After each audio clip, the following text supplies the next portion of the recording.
Hi friends, ఎలా ఉన్నారు? అందరు బాగున్నారా? ఇవాళ మటర్ పలావ్ ఎలా చేయాలో చూద్దాం. ముందుగా ఇక నేను రైస్ కుక్కర్లో చేస్తున్నాను. రైస్ కుక్కర్లో 1 టేబుల్ స్పూన్ ఆయిల్ యాడ్ చేయండి. నెయ్యి 1/2 టేబుల్ స్పూన్,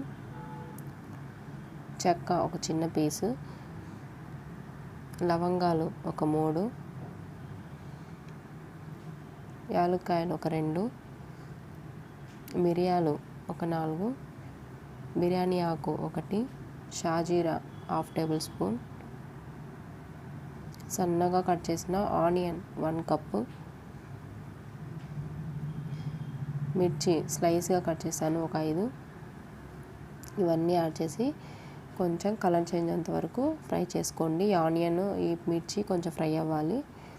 ఇప్పుడు కరివేపాకు ఒక రెమ్మ, జీడిపప్పు ఒక 10, ఇవి కూడా జీడిపప్పు కొంచెం కలర్ చేంజ్ అయ్యేంత వరకు ఫ్రై చేసుకోండి. ఇప్పుడు అల్లం వెల్లుల్లి పేస్ట్ 1/2 టేబుల్ స్పూన్ యాడ్ చేసి ఇదంతా ఫ్రై చేసుకోండి. అల్లం కూడా ఫ్రై అయిపోయింది కదా. ఇప్పుడు 1 కప్పు బఠానీలు, పచ్చి బఠానీలు యాడ్ చేయండి. అవి కూడా కొంచెం కుక్ అయ్యేంత వరకు కుక్ చేసుకోవాలి. ఇలా చేసుకున్నాక నానబెట్టి పెట్టుకున్న బాస్మతి రైస్, ఇక నార్మల్ రైస్ అనే యూజ్ చేసుకోండి. ఇక రైస్ నేను 2 కప్స్ తీసుకున్నాను. ఇవన్నీ ఇందులో యాడ్ చేసేసేయండి.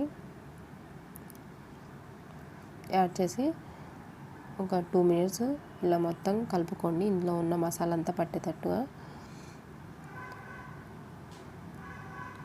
ఇలా మొత్తం కలుపుకున్నాక ఇందులో 2 కప్స్ రైస్కి నేను 4 కప్స్ వాటర్ యాడ్ చేసుకున్నాను. ఇలా మొత్తం వాటర్ పోసేసుకోండి. ఇందులో వాటర్ పోసుకొని ఇప్పుడు సాల్ట్, మీకు టేస్ట్ తగ్గట్టు సాల్ట్ యాడ్ చేసుకోండి. సాల్ట్ యాడ్ చేసుకొని ఒకసారి మొత్తం కలుపుకొని మూత పెట్టేసి రైస్ కుక్కర్లో పెట్టేసేయండి. రైస్ కుక్కర్ ఆన్ చేసుకొని ఒక 20 మినిట్స్లో రెడీ అయిపోతుంది. చూడండి ఎలా వచ్చిందో, పొడి పొడిగా వచ్చింది కదా.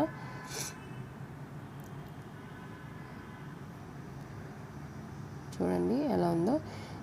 ఇది ఎవరైనా వచ్చినప్పుడు తొందరగా అయిపోయే రెసిపీ. మీరు కూడా ఇంట్లో ట్రై చేసి మీకు ఎలా వచ్చిందో కామెంట్లో చెప్పండి. అలాగే ఈ వీడియో మీకు నచ్చినట్లయితే లైక్, షేర్, సబ్స్క్రైబ్ చేసుకోండి. పక్కన బెల్ ఐకాన్ని ప్రెస్ చేయండి. Thank you for watching.